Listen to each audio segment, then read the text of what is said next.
Long ago, in the heart of Igbo land, under skies heavy with stars and guarded by ancient trees, there lived two souls fated to love and doomed to fall. Their story is not written in books, but whispered by moonlight, carried by the wind, and feared by those who remember. This is the legend of Nwanyi and Nwoke, forbidden lovers whose passion shook the earth itself. In those days, society was divided.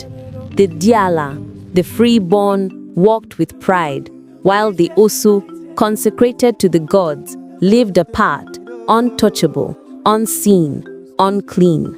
The law was unyielding. A Diala and the Osu could never wed, never touch, never even dream of love. To defy this law was to summon ruin upon the land. Yet fate wove its own threads. One misty dawn, by the river's edge, a hunter crossed paths with a maiden. His eyes, sharp as flint, met hers, soft as moonlight. In that instant, time seemed to falter. Though no words were spoken, their souls recognized one another. A fire had been lit, a forbidden flame that neither law nor fear could quench. By moonlight, they returned to the river, again and again. In secret, they shared offerings of the hunt, charms from the shrine, and dreams too fragile to be spoken aloud. Each meeting bound them tighter, until their hearts were no longer their own. But shadows had begun to watch, and whispers soon traveled like smoke into the council of elders. Betrayal unmasked them. Rage spread through the village. Families condemned, ancestors were invoked, and the lovers' bond was declared an abomination. To the people, it was no love, but a defiance of gods. Storm clouds gathered as their secret turned to curse. On the eve of his first marriage, Nwoke fled to the maiden once more. He vowed himself to her, and together they defied their world. The earth shuddered beneath their feet, the river foamed in fury, and the gods stirred awake. Their vow had reached the ears of divinity. At dawn, the land sickened. Yams rotted in their mounds, goats lay stillborn in the dust, and children coughed in their mothers' arms. The priest, his skin painted in chalk, raised his staff and declared the truth.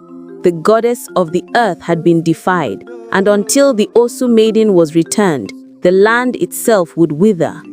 Fear and fury consumed the people, and all eyes turned against the lovers. Haunted by their kin, they fled into the forest, chased by the thunder of drums and the fire of torches. Spears flew past them as warriors closed in. The hunter fought with the ferocity of a lion, but the tide was endless, and soon the river became their final refuge. At the water's edge, the maiden understood what must be done. Consecrated at birth, bound to the goddess, she knew the land would never heal while she lived. Calm yet sorrowful, she stepped into the rushing current. The river rose like a living spirit, glowing with divine light, and swallowed her whole. In that instant, the curse broke, the skies cleared, the earth stilled.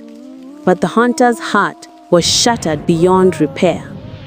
Alone, he returned to the village, hollow and broken. He never married, never laughed again, and wandered the forest like a shadow. By the river, he waited, calling silently to the woman he had lost. And so the people whispered, on nights of the full moon, if you stand by the water, you may see them, a man and a woman, hand in hand, laughing softly, as if no law, no God, no death could keep them apart. Their names are no longer spoken loudly, but the wind carries them still. Nwanyi, Nwoke, the forbidden lovers. And this is their legend.